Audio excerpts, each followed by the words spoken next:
예, 이제 법률행위 무효 파트에 들어섰습니다. 우리 이렇게 무효 취소는 이 기출이 합쳐서 무효 취소 파트 합쳐가지고 두 문제, 매년 한 두 문제 정도 출제가 되는 것 같아요. 이제 무효 한번 봅시다. 예, 옳은 것은 옳은 것입니다. 무효인 법률행위의 추이는 그 무효의 원인이 소멸한 후에 하여야 그 효력이 인정된다. 예, 맞죠? 그 무효인 법률행위 추인, 그 다음 배우는 취소할 수 있는 법률행위, 취소할 수 있는 법률행위 추인 둘 다 공통적으로 그 원인, 그 무효 사유나 취소할 수 있는 사유, 그 사유가 종료한 후에 하여야 그 추인이 유효합니다.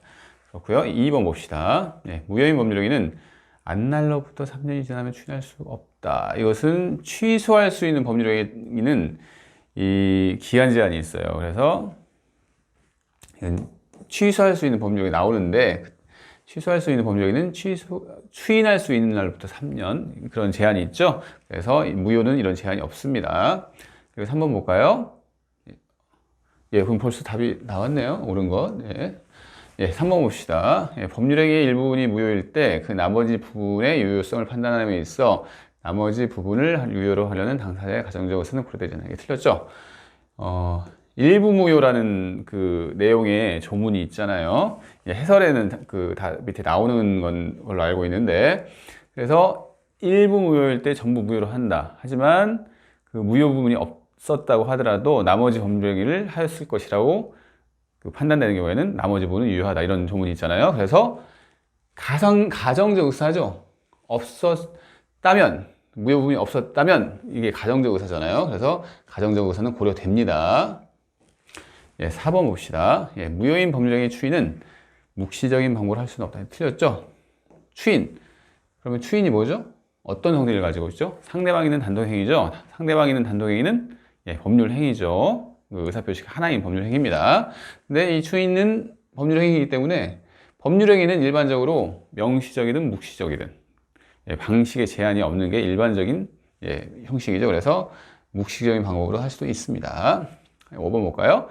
강행법규 위반으로 무효인 법률행위를 추인할 때는 다른 정함이 없으면 그 법률행위는 처음부터 유효한 법률행위가 된다. 틀렸죠?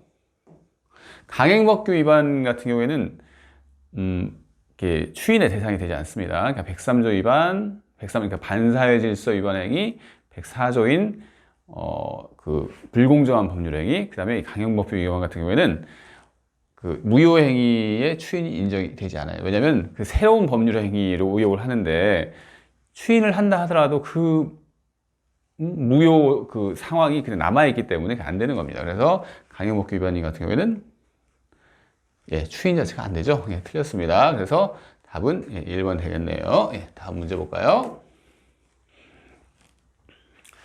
법률행위 무효에 관한 설명으로 틀린 것입니다. 틀린 것. 봅시다.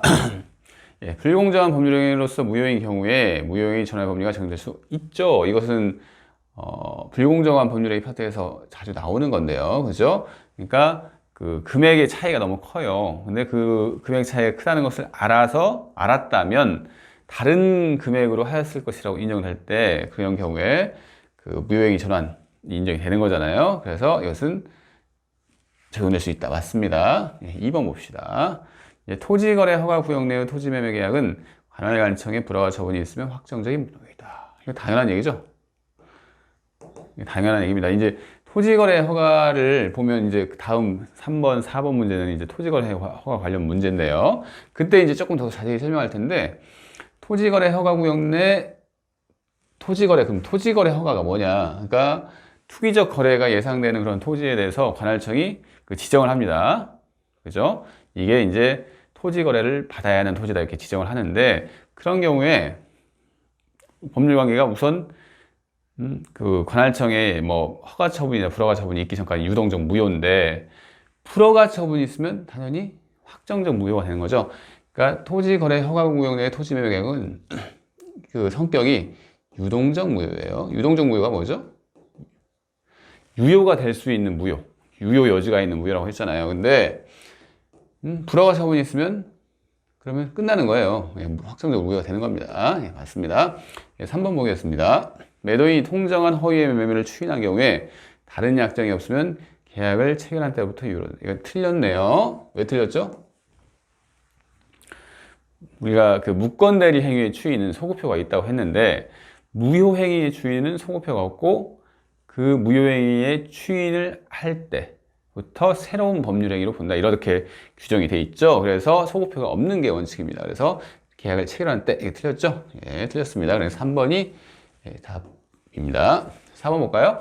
예, 이미 매도된 부동산에 관하여 매도인의 채권자가 매도인의 배임행위에 적극 가담하여 설정된 저당권은 무효이다.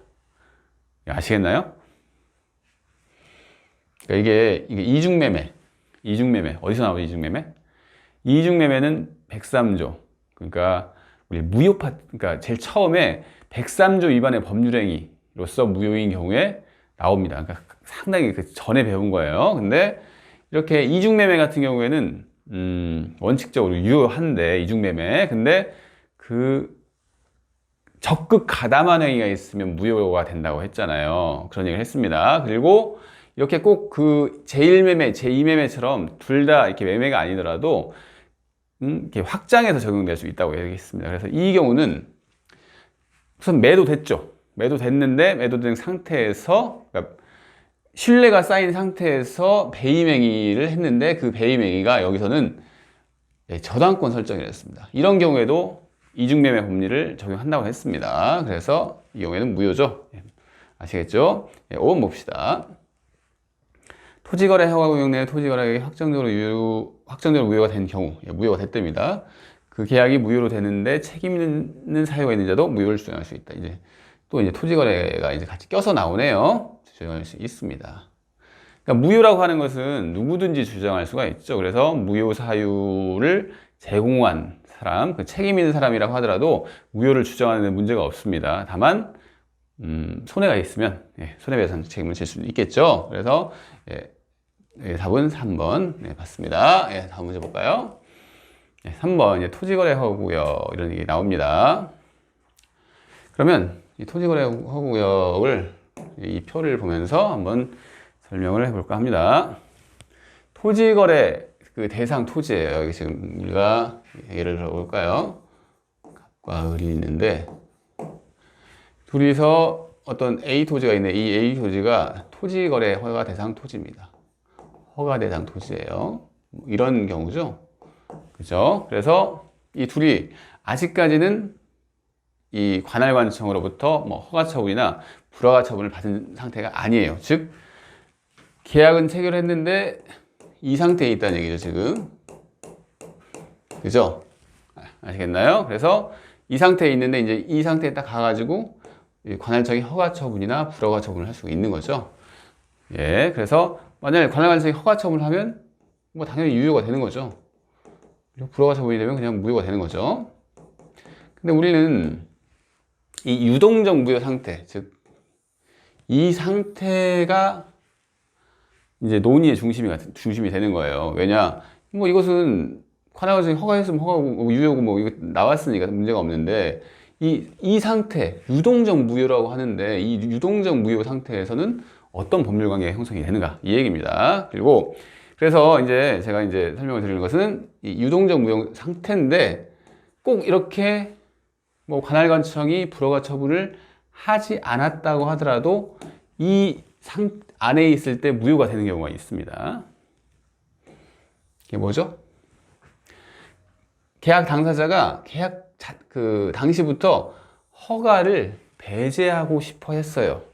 우리 그냥 한마디로 약간 꼼수를 부리는 거죠. 허가를 안 받으려고 하는 거예요. 잠탈. 몰래 빠져나가려고 했어요. 그 허가를 잠탈. 이런 경우에는 당연히 이 강행법규 위반이니까 이 강행법규죠. 이게 토지거래허가 강행법규입니다. 그래서 이 경우에는 당연히 무효가 되는 거 맞겠죠.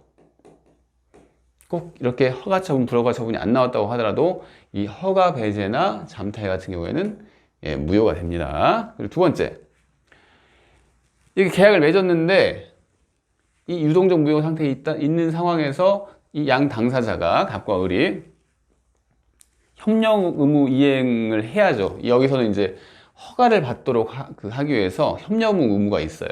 이 유동적 무효 상태라고 하더라도. 근데 협력 의무를 둘 다 거절할 것을 둘이 그냥 합의를 했어요. 우리 그냥 이거 그냥 귀찮으니까 하지 말자 이렇게 했어요. 그러면 당연히 이 상태에 있다고 해도 무효가 나오죠. 그죠? 아시겠나요? 그래서 무효가 될 수 있는 경우가 이렇게 두 가지가 나옵니다. 그리고 불허가 처분이 나오면 또 무효가 나오죠. 아시겠나요? 그리고 이제 다 봤습니다. 그 다음에 확정적 유효. 이 상태에 있는데 확정적 유효가 되는 상태가 또 있어요. 이 꼭 허가 처분이 안 나온다고 하더라도 있다는 얘기입니다. 언제 그럴까요? 허가구역, 그러니까 토지거래 허가라고 하는 것은 그 구역을 지정했기 때문에 구역이 그 허가구역이 된 거잖아요. 근데 그게 해제가 돼버렸어요. 아, 이제 더 이상 그 토지는 투기적 거래가 예상이 안 돼. 해가지고 관할청에서 그걸 해제를 했습니다. 이 상태에 있는데 계약을 체결했는데 이런 경우에는 지정이 해제가 됐는데 더 이상은 그 허가를 받을 필요가 없잖아요. 그래서 이때는 유효가 되는 거예요. 그죠?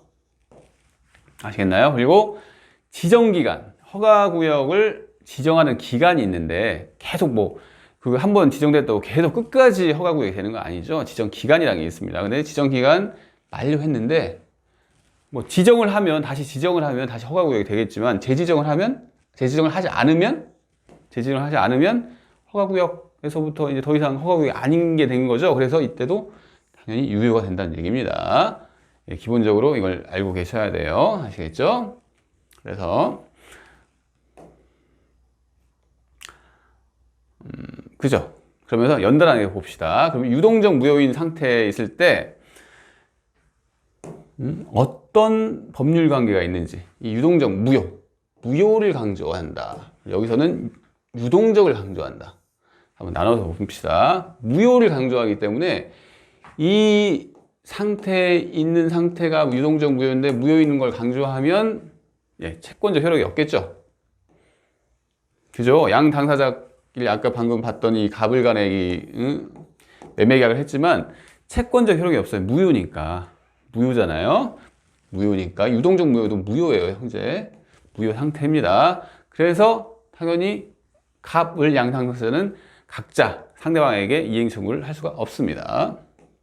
그리고 설령 이행을 하지 아니하더라도 채무 불이행이 아니고요.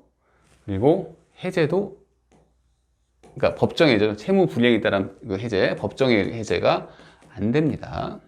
그러면서 또 하나 우리가 이제 이제 기본 강의 때 했던 얘기인데, 하지만 계약금을 준 상태로 계약금에 의한 해제는 가능하다고 했죠. 계약금을 받은 경우에는 그냥 해제가 할 수가 있는 거죠. 이 법정의 해제가 아니라 계약금에 의한 해제니까. 아시겠죠? 여기까지 했고요. 그러면 이제 무효를 강조했고, 무효인데 유동적이라고 하는 것은 유효화가 될 여지가 있다. 유효 여지가 있다는 얘기잖아요. 그래서 이걸 강조하게 되면 그 협력 의무, 이거 먼저 봅시다. 협력 의무가 있다는 얘기예요. 이 상태에 있을 때. 왜냐하면 둘이 같이 계약을 맺었다고 하는 것은 유효로 하자는 얘기, 유효가 되기 위해서 노력하자는 얘기잖아요. 그래서 협력 의무가 있으니까 협력 의무는 있어요. 그래서 협력 의무를 불이행하면 그에 따른 손해배상 청구도 할 수 있고 손해배상 약정도 할 수 있고 협력 의무를 이행을 하지 않으면 소송 제기도 가능합니다. 아시겠죠? 그리고 이 계약금을 만약에 이 매수인이 우리 매수이다. 이 매수인이 계약금을 이렇게 줬어요. 근데 계약금을 줬는데 갑자기 우리 뭐 해제 같은 걸 뭐 전혀 하는 계약금에 의한 해제를 하지 않는 상태인데도 갑자기 이게 무효라고 하니까 계약금을 내가 다시 받아야 하는 거 아니야? 이렇게 얘기를 하는 거 안 된다는 얘기입니다. 왜냐하면 이것은 계약금이라고 하는 것은 이 계약을 체결했으니까 주는 금액인데 유효가 될 여지가 있기 때문에 계약금 준 게 있으면 그거에 대한 반환 청구는 안 된다는 얘기입니다. 계약금 등이기 때문에 이 을이 먼저 중도금을 주는 게 있어요. 이런 것도 반환 안 된다는 얘기죠. 확정적 무효가 되면 반환을 해야겠지만 확정적 무효가 아니라 이렇게 유동적 무효인 상태에서는 반환을 못 한다는 얘기입니다. 아시겠습니까? 예. 그래서 다시 이제 책으로 가봅시다. 3번. 네. 그래서 틀린 것 또 봅시다. 3번 문제 다시 한번 읽어볼까요? 갑은 토지거래 허가구역 내에 있는 그 소유 X토지에 관하여 을과 매매계약을 체결하였고, 비록 이 계약이 토지거래 허가를 받지는 않았으나 확정적 무효가 아닌 경우, 저기 무슨 얘기죠? 아, 그냥 단순한 얘기죠. 뭐 유동적 무효 상태의 법률 관계를 물어보고 있는 겁니다. 확정적 무효가 아닌 상태예요, 그냥. 그래서 1번 볼까요? 이것은 유동적 무효 상태에 있죠. 1번 맞습니다. 2번 볼까요? 의리 계약 내용에 따른 채무를 이행하지 않더라도 갑은 일일이로 계약을 해결할 수 없다. 맞죠? 유동적 무효 상태에 있을 때는 채권자 효력이 없기 때문에 채무 이행 이런 게 있을 필요가 없잖아요. 그래서 채무 이행을 설령 안 하더라도 해결할 수 없다.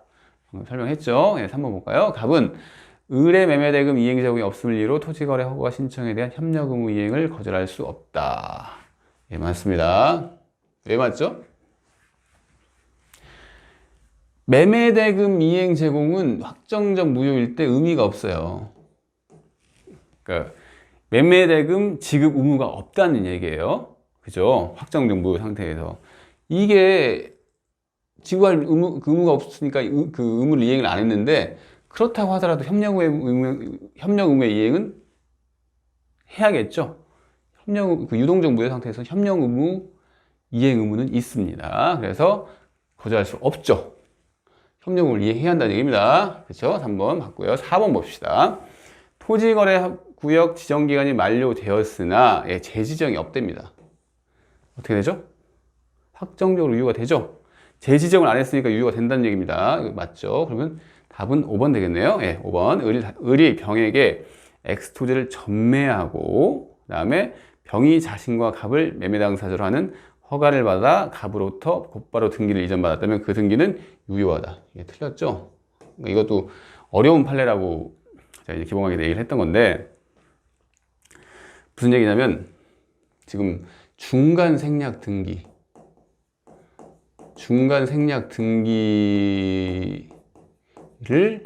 한 거예요. 토지거래 허가를 받아야 하는 토지에 대해서. 그러니까 무슨 얘기냐면, 지금 갑을병 얘기 나오죠. 갑이 을병 해가지고 지금 각각의 매매 계약이 있는 상태입니다. 전매를 했다고 했잖아요. 전매라고 하는 것은 그냥 매매 다음 매매라고 생각하면 돼요. 전매를 했어요. 그러면 토지거래 허가는 계약당 하나, 토지거래 허가는 계약할 때마다 이때 갑과 을 사이의 매매계약 때 토지거래 하나, 그 다음에 을과 병 사이에 매매계약일 때 토지거래 하나, 이렇게 대한다고 했죠. 그렇게 대하는데 지금 중간생략 등기를 한 거예요. 아, 내가 좀 숨기고 있어야겠다, 자기 자신을, 을이. 그래서 갑에서 바로 병으로 가는 중간생략 등기에 합의를 했다고 합니다. 그래서 이 병은 무슨 얘기를, 그러면 나는 갑과 그 병 사이에 계약을 맺은 거니까 우리 갑과 병 사이에 토지거래 하나만 있으면 되지 않나?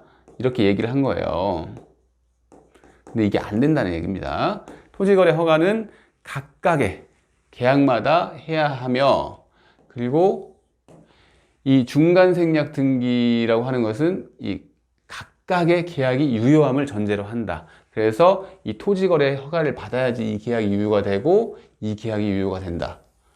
그렇게 판례는 얘기를 하죠. 그래서 5번 같은 경우에는 틀린 겁니다.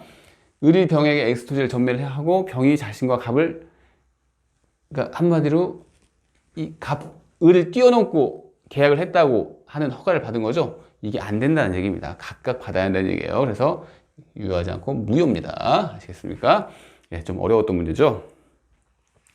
그렇게 하고요. 그러면 다음 문제 보도록 하겠습니다. 4번 볼까요? 토지거래 허가 공유의 토지에 대한 매매계약이 체결된 경우 유동적 무효에 관한 설명으로 옳은 것입니다. 옳은 것을 모두 고르랍니다. 볼까요? 해약금으로서 계약금만 지급된 상태에서 당사자가 관할관청 허가를 신청하였다면 이는 이행의 착수이므로 더 이상 계약금에 대한 해제는 허용되지 않는다. 틀렸죠?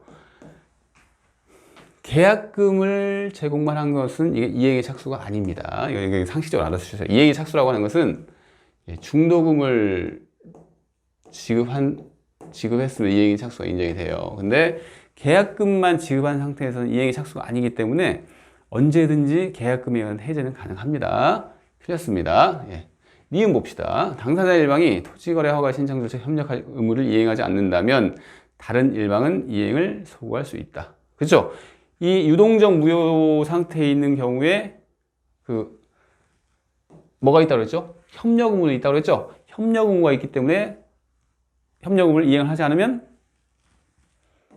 소구할 수가 있는 겁니다. 이것은 맞는 거네요. 그러니까 이런 기억 니은직을 해가지고 뭐 옳은 것을 고르시오 이런 문제들은 그러면 기억은 없어야 하고 니은이 있어야 하네. 그러면서 소거하는 방식이 제일 좋죠. 그죠? 옳은 것은 지금 현재 니은 이것도 그다음에 기억 들어갔으니까 안 되잖아요. 그러니까 지금 답은 3번이에요. 이렇게 그러니까 어떻게 보면 두 개만 풀어도 다 맞출 수가 있어요. 그래서 시험장 가서는 이게 이제 기억 니은까지 다 봤는데 이게 확실하다. 그러면 더 이상 디귿 니을 안 보셔도 되는 겁니다. 아시겠죠? 그리고 디귿 봅시다. 매도인의 채무가 이행불능임이 명백하고 매수인도 거래의 존속을 바라지 않는 경우 위 매매계약 확정이 무효된다.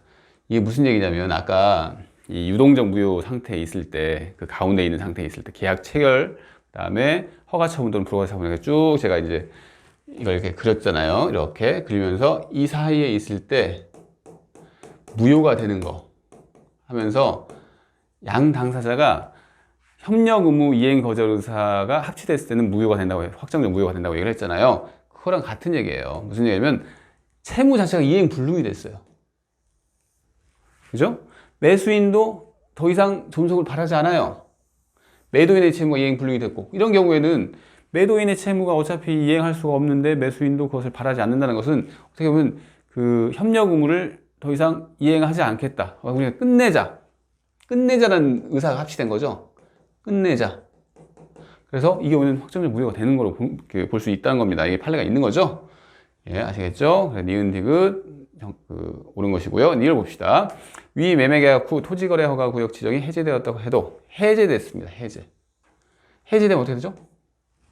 확정적 유효죠. 더 이상 토지거래를 받을 필요가 없다는 얘기잖아요. 그러니까 확정적 유효가 되는 겁니다. 이건 틀렸죠? 예, 니은 디귿입니다. 답은요. 3번 나왔습니다.